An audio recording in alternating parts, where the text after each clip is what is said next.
Dr. Jesse Jutkowitz, the person who figured out ABC. The founder of ABC. The founder of ABC and the guy who figured out most of it. ABC is the basis for why the body goes wrong and how to fix it.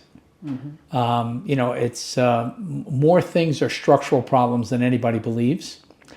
And, you know, there are bacteria, you know, there are viruses and bacteria and things like that. And if you get an infection with something like that, ABC is not going to fix it. No. All right. Now, you know, you got some people who do structure like chiropractors and things like that. They say if you get the body aligned properly, everything will work. You get an infection, not going to help. No. All right. It might help, but you know, it's not going to save you. All right. And, you know, it's not going to fix cancer. It's not going to fix diabetes. But like things like heart problems are mostly structural, unless, you know, you get, like my dad had rheumatic fever, and that's an infection that affects your heart. But even then, he got better whenever he got treated. He could breathe better. So a lot of those things are. More things are structure than anybody believes. And more things can be fixed than anybody believes. Basically, I discovered the basis for why body structure goes wrong and how to fix it. And that's, you know, that's what ABC is by observation, not just in my mind. Yeah. The mission of ABC, oh, well, that's a different question. The mission of ABC is to get people to be able to get people healthy. It doesn't take a lot to learn how to do basic ABC. Yeah. And, you know, basic ABC is being able to do the maneuvers and do a pretty good job fixing somebody's body. Well, just about anybody can learn how to do that if they do the course. And some people do it just from the course itself, and some people need a live seminar for somebody to help coach them through it. But most people, after a weekend, if they're not afraid to push around bodies, okay, can do a fairly decent job with ABC almost immediately. All right. So if every family, let's say, had one person who could do ABC, okay, or, you know, every group had one person who could do ABC, the health of the group would just go up enormously. After saying all that, okay, my ambition is that people will learn ABC and help their friends and family and neighbors to be healthier. What does it take to get really good at ABC? Well, that's a different story. It takes a lot of practice, and it's a stepwise thing. All right, you know, you at the first seminar, you teach, you know, at the basic seminar, we teach this much, and we're happy if people go home with this much. Yeah. Okay, and then they come to the second basic seminar, and, you know, we teach this much, and we're happy if they go home with that much. All right. I remember he was actually a chiropractor who was learning ABC. His name is Jeff Saffer, and he came to his 5th basic seminar. And he was standing in the back, and he looked like, you know. And I walked over to him. I said, "What's going on? You look, you know." He says, "Well, this is my 5th seminar, and finally there was nothing new in the seminar." And it took me a while to understand that, you know, because I teach the same thing. The basic seminar is a set curriculum where I have to teach a certain set of things for people to learn how to do this. And so I teach the same thing. And he was saying that it took him 5 times through the basic seminar so that nothing I said was new to him, that he hadn't heard it in a previous seminar, even though I say the same thing all the, you know, it's the same program each time. Yes. The most important thing about bodies popping up is when I figured out the first rib maneuver. Okay, because we were doing what is now ABC, and we're doing anteriors and fixed C7, and the person's head stayed up, and then they'd go to tie their shoes, and before they got up, their head was down like this again. And so when your head's down like this, you have C7 forward. Okay, and other people say, well, you can have other things. C7 goes forward, the head's like this, and you can't get it level, right? You get C7, and you've seen it many times, that your head's level, all right? So it was driving me crazy, and so that was actually one of the things I did work with Ward, okay, trying to figure this out. And I don't remember whether he came up with it or I did. But I think he came up with the fact that the first rib was forward, or maybe it was me, I really don't remember. But we came up with the fact that the first rib was forward. And so you had to pull it back. Excuse me. And so, I mean, I would have people, the table was lower. I'd have people sit on my lap, and I put my hand across and pull the rib back, and I try to do all these things. And it sort of worked, it sort of didn't, and it was driving me crazy. I called all over the world. I called chiropractors in Europe for how to treat the first rib. Everything was down in this way, which actually pushed the first rib more forward. And then one guy came in, and it's a whole story about a Thursday. It was late because I just had a whole car full of car accident victims. Had a whole car full of car accident people that were hurt in a car collision came in, and I had to process them all. And the women who worked for me had to leave, and then so I was in the office alone, and I was there late, and this guy Roy came in, and he was about 6'2", 6'3", and big, heavy, and fat, big belly like mine right now. I didn't. I was more like you were in those days. And he had asthma and allergies and stuff, and he smoked cigars. He did all this stuff. And when I treated him, he was good for a while. But still, he'd tie his shoes and he'd get back up, and you could see that C7 went forward, and when that went forward, it would start a collapse. And it just drove me crazy.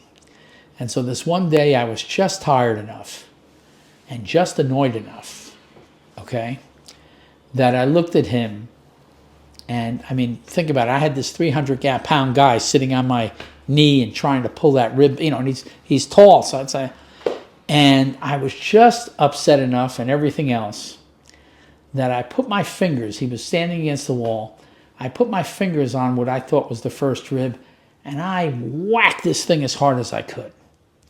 All right, you know how they say necessity is the mother of invention? Mm-hmm. Well, I needed to get that rib back, and so I just punched it back into place. And he stood there, and he went, if you watch my chest, he stood there and went, "Oh my God, I can't believe you punched me." And you could see that his right side, which is the side I did first, just popped up. All right, when he went to breathe, I mean, you could see the left side, and you could see the difference. Somebody somewhere is going to have to do full body imaging, measuring out the entire spine, and somebody who has a good engineering background, and they're going to have to redo a lot of the research. I did all these sitting and standing full spine x-rays, measuring everything out and discovering all these things, and I didn't realize how important it was going to be. And when I ended my practice, I sold the x-rays for silver. I had thousands over. I started taking full spine standing and sitting x-rays in maybe 1982. And I stopped taking them in the early 1990s, so for more than 10 years. And I would take them every 2 to 6 weeks on people, so you could see the progressions, mm-hmm. All right? You compare the x-rays to what they look like on the outside, and you always ask me, how do you know that? And the answer is, if you look at, there's a video, you have it, of how you can tell where there's anteriors. Mm-hmm.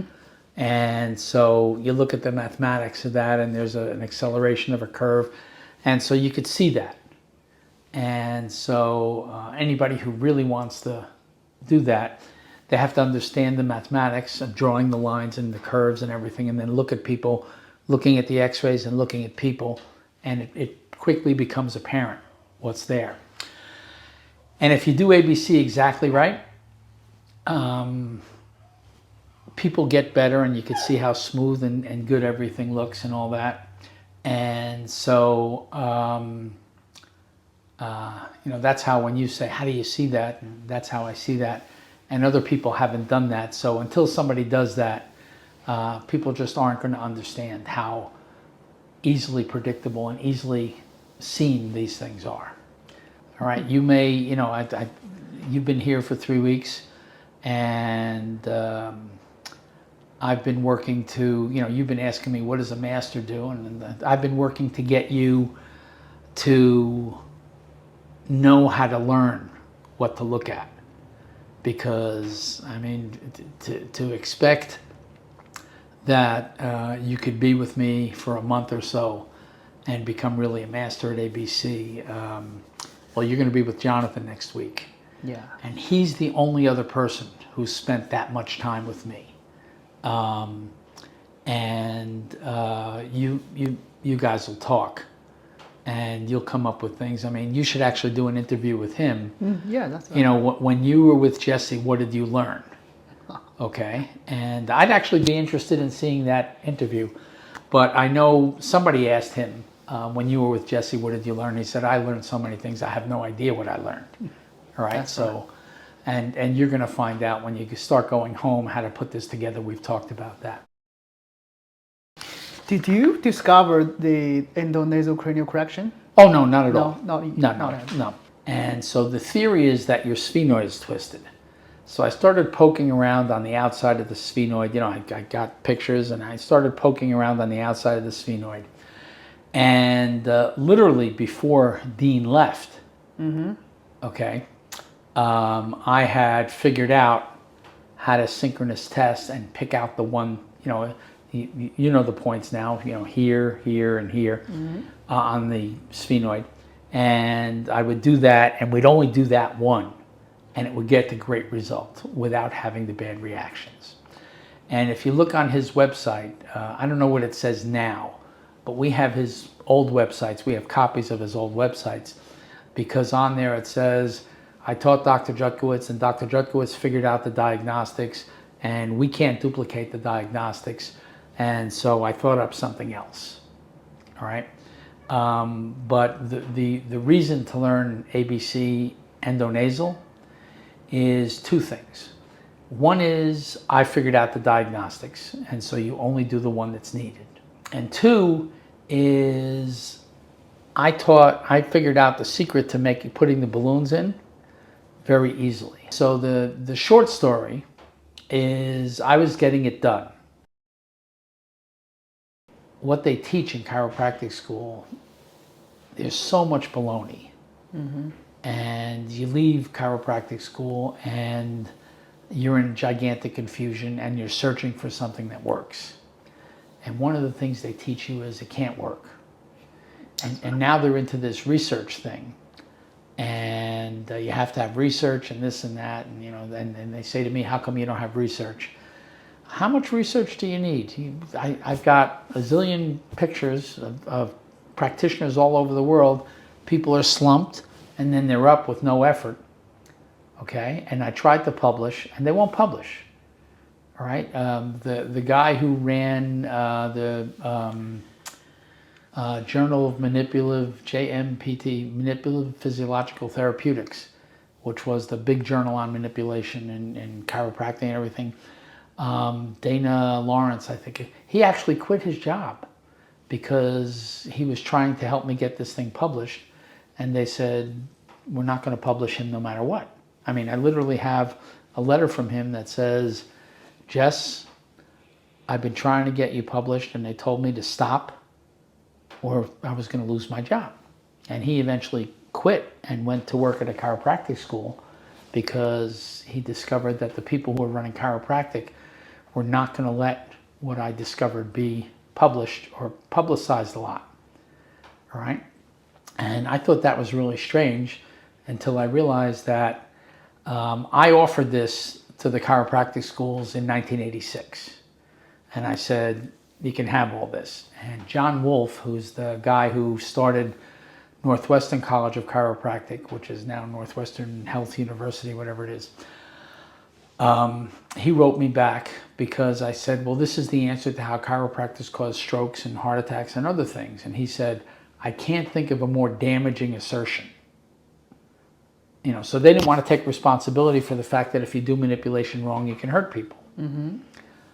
And, you know, the whole answer to that is in the Ultimate Guide to the Fuzzy Patient, which anybody can get on Vimeo and watch. And it's not a stroke, but it is making their body break down and pull on their brainstem and things like that. And it's easy to reverse, but because nobody knows how to reverse it except for us, and because manipulation caused it, then they say, oh, you should never get manipulation because it'll make you worse. These people suffer because of that. The closest I could come to a regret is the meningeal releases where you put your hands on the side of the head and you flex. Well, when I started, I did that with one hand, and I could not teach people to not pull the head forward. And so when you pull the head forward, it hurts people. So I didn't think of this until within the last year. If I would have thought of that 30 or 40 years ago, we would have taken over manipulation, and manipulation will be fantastically more popular than it is now.